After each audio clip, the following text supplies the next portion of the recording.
Materi kita hari ini adalah terkait dengan penyusunan laporan keuangan untuk perusahaan manufaktur yang dimulai dari pencatatan biaya atau dari buku besar. Ada yang mungkin sudah baca, saudara sekalian, bab 2. Saudara bisa buka buku kasus, yaitu halaman 7. Penyusunan laporan keuangan perusahaan pabrik dengan kompetensi yang harus saudara kuasai dalam bab ini, yaitu yang pertama menyusun neraca saldo, harus saudara mampu. Ini mungkin mengingat lagi siklus akuntansi saat kita belajar pengantar akuntansi ya, tetapi setengah siklus yang kedua, karena di sini dimulai dari neraca saldo, di mana yang menyusun neraca saldonya adalah dari buku besar yang telah ada. Kemudian yang kedua, saudara harus mampu mengumpulkan data penyesuaian dan membuat ayat jurnal penyesuaian yang diperlukan. Setelah itu, saudara harus mampu menyusun neraca saldo setelah penyesuaian, kemudian menyusun laporan keuangan mulai dari laporan harga pokok produksi. Nah, di sini yang membedakan yaitu laporan harga pokok produksi. Kalau di pengantar akuntansi dulu adalah langsung ke laporan laba rugi dan seterusnya untuk perusahaan jasa dan perusahaan dagang. Nah, kali ini kita akan menuju ke perusahaan yang berikutnya, yaitu perusahaan pabrikasi atau manufaktur. Kemudian setelah saudara mampu menyusun laporan keuangan, ada siklus terakhir, siklus akuntansi terakhir, yaitu membuat ayat jurnal penutup dan mempostingnya ke buku besar. Nah, saudara, itu tadi yang harus saudara kuasai ketika kita belajar di bab kedua ini. Nah, saudara sekalian, saudara bisa membaca gambaran umum dari kasus PT Mahkota Dewa, yaitu dan di bab 2 ini di halaman 8, PT Mahkota Dewa dan seterusnya, kemudian ada informasi terkait dengan proses produksinya, kemudian ada kebijakan akuntansinya. Nah, kebijakan akuntansi ini salah satunya adalah terkait dengan penyusutan aset tetap, di mana masing-masing aset tetap ini mempunyai umur ekonomis yang berbeda. Gedung 20 tahun, mesin 10 tahun, kendaraan 5 tahun. Di samping itu ada kebijakan akuntansi lainnya, yaitu terkait dengan pencatatan persediaan, yaitu bahwa perusahaan menggunakan sistem fisik atau physical system. Nah, apakah saudara masih ingat untuk metode atau sistem fisik ini?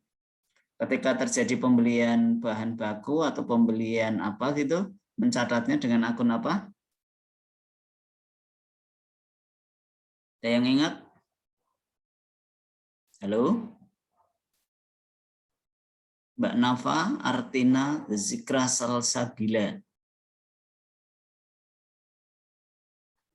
Nggih, hadir, Pak. Iya, kalau sistem fisik itu pencatatan persediaan saat pembelian itu dicatat dengan akun apa?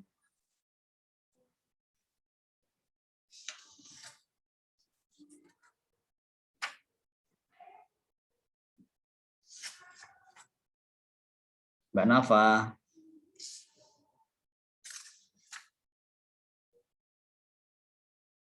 Mbak Nafa hilang ya, ditelan bumi. Persediaan barang dagangan, Pak. Oh, barang dagangan, ini perusahaan pabrik loh. Apa kira-kira?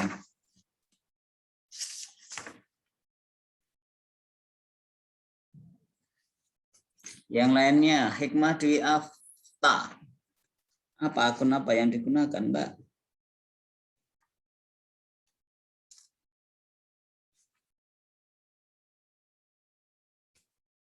Kalau sistem fisik, gimana Mbak Hikmah?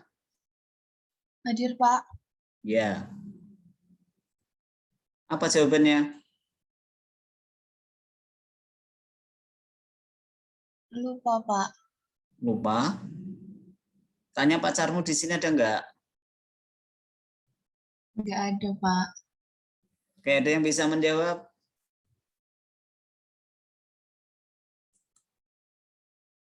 Mbak Atala Salma, apa Mbak akun yang digunakan saat pembelian?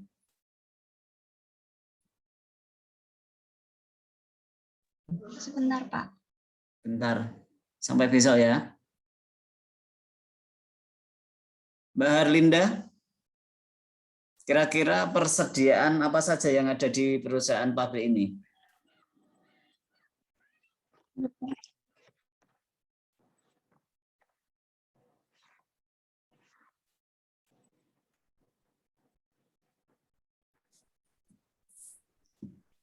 Halo.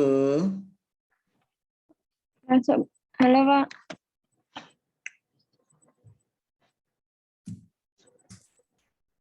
Kalau saya Gimana? jurnal pembelian sama kas atau utang Ya itu kira-kira pembelian apa Mbak? pembelian. Yang di sini dimaksud persediaan, kira-kira persediaan apa? Barang dagang. Kok barang dagang? Ini pabrik loh Mbak, masa beli barang dagangan?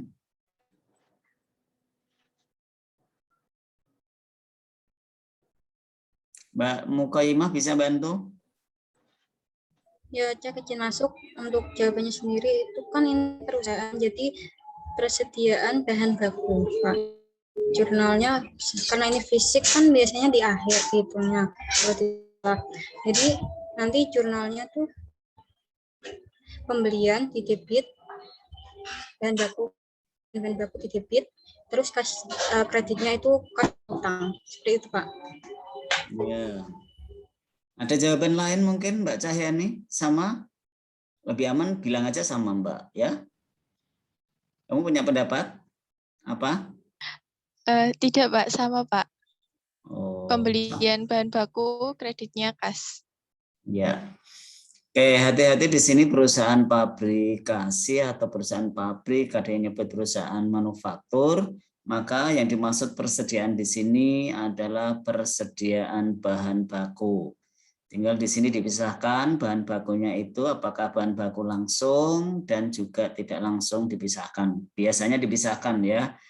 Ketika kasus pertemuan pertama kedua itu bahan bakunya dipisah antara bahan baku langsung dan tidak langsung, karena yang bahan baku tidak langsung itu menggunakan termasuk POP. Nanti seperti apa pencatatannya. Saudara bisa melihatnya di buku besar, akun buku besarnya, di sana ada pembelian bahan baku langsung ya. Kemudian kalau metode perpetual ya berbeda sekali saat pembelian, maka kalau menggunakan sistem fisik berarti adalah pembelian. Tadi sudah benar menyebutnya pembelian, kreditnya kas atau utang. Tetapi pembelian yang dimaksud di sini adalah pembelian bahan baku, ya tidak ke barang dagangan karena adalah perusahaan yang bukan perusahaan dagang. Kemudian kalau perpetual ya berarti menggunakan akun persediaan, tinggal persediaan bahan baku berarti yang dimaksud. Kemudian kebijakan akuntansi berikutnya adalah cadangan kerugian piutang, ya. Ditetapkan 3% dari saldo rata-rata piutang. Nanti ada perhitungannya di sini. Dari saldo piutang awal ditambah saldo piutang akhir dibagi 2. Nah, cara mencari saldo piutang ada di mana ya? Di buku besarnya. Kemudian data berikutnya disampaikan di sana adalah buku besar, akun buku besar yang cukup banyak akunnya, mulai dari akun kas, kemudian ada persediaan barang proses, ada persediaan barang jadi, ada piutang usaha, ada persediaan bahan baku, dan seterusnya. Ya, saya hanya mengopikan, menggambar 2, memfoto 2 kayaknya ya. Dan setelah disajikan akun buku besar yang cukup banyak itu, informasi berikutnya adalah terkait dengan apa ini, ada yang penyesuaian, ada yang enggak ya. Yang pertama adalah gedung kantor dibeli dan dioperasionalkan pada tanggal 5 Januari 2015. Berarti yang perlu saudara perhatikan, hati-hati ini periode kapan ya. Kalau tidak salah mungkin 2020, nanti dicermati lagi. Karena perhitungannya bisa jadi akan membuat berbeda. Informasi ada sampai 7 ya, termasuk pajak penghasilan, hati-hati. Kemudian baru kemudian kita akan menuju ke instruksi, yaitu apa yang harus dikerjakan pada kasus bab 2 ini. Yang nanti akan dibagi menjadi 3 pertemuan. Yang pertama pertemuan hari ini yaitu pertemuan keempat, kemudian pertemuan kelima, dan pertemuan keenam. Tuh, sebenarnya hari ini pertemuan keberapa?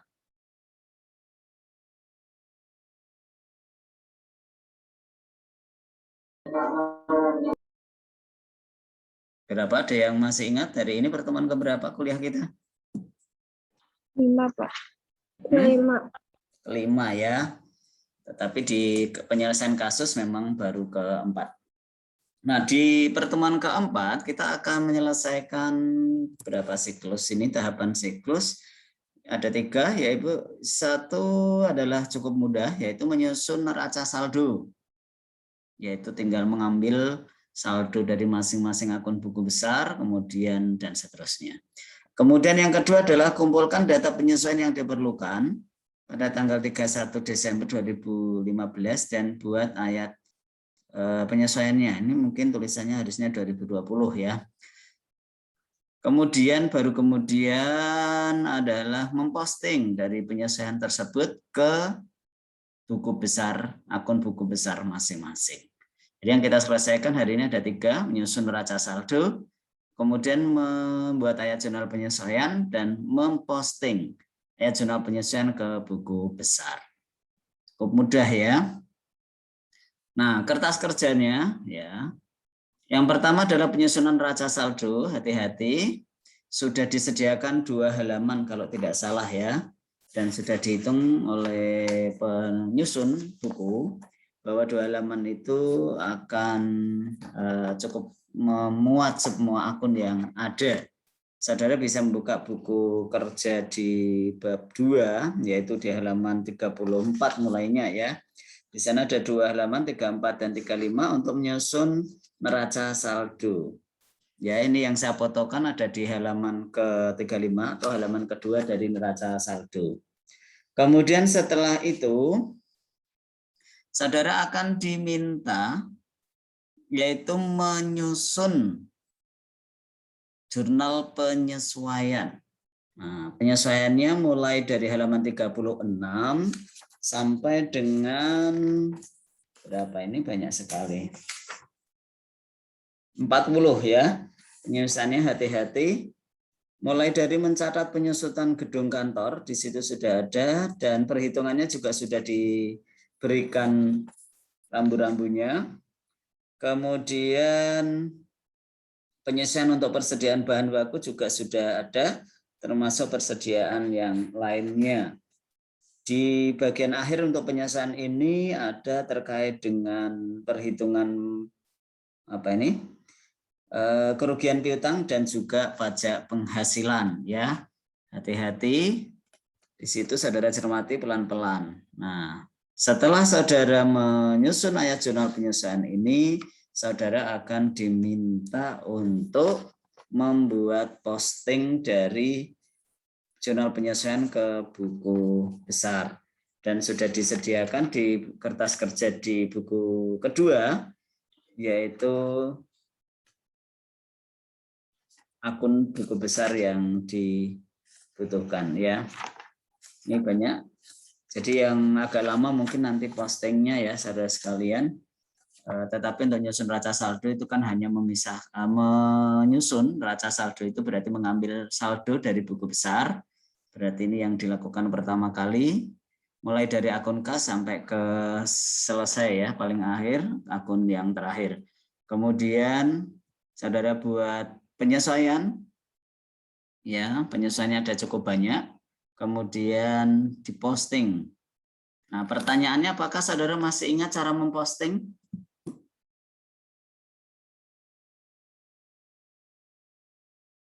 Kalau misalkan di sini ada ref, kolom ref di jurnal penyesuaian, nanti diisi apa kira-kira? Diisi nomor akun bukan, Pak? Ya, yaitu diisi nomor akun. Itu menandakan berarti nanti jurnal ini sudah diposting ke buku besar. Nah, ref-nya, ref di buku besar ini juga ada ref ya. Di buku besar itu diisi apa? Kalau ref tadi di jurnal itu diisi oleh akun, kode akun atau nomor akun. Nah, ref di buku besar ini kira-kira diisi apa? Centang, Bapak. Apa? Centang. Oh, centang. Ini sudah ada contohnya, ini apa? Halaman jurnal, Halaman Pak. jurnal, Pak. Ya, nama jurnal dan halamannya, betul. Nah, di sini sudah ada singkatannya, saudara tinggal melanjutkan, ada JPK, ada JKK, nanti saudara cermati JPK apakah penerimaan kas atau apa, nanti saudara baca dengan cermat.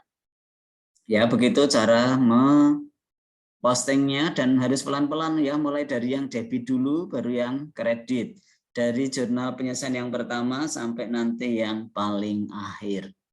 Ya, jangan loncat-loncat, nanti akan membuat bingung saudara.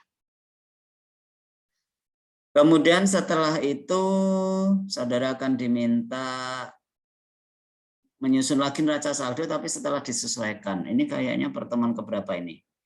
Kalau neraca saldo setelah penyesuaian, pertemuan ke depan. Ya, jadi pertemuan hari ini saudara coba membuat neraca saldo, menyusun penyesuaian dan mempostingnya ke buku besar. Nah, demikian saudara penjelasan singkat untuk pertemuan hari ini. Silakan kalau ada pertanyaan.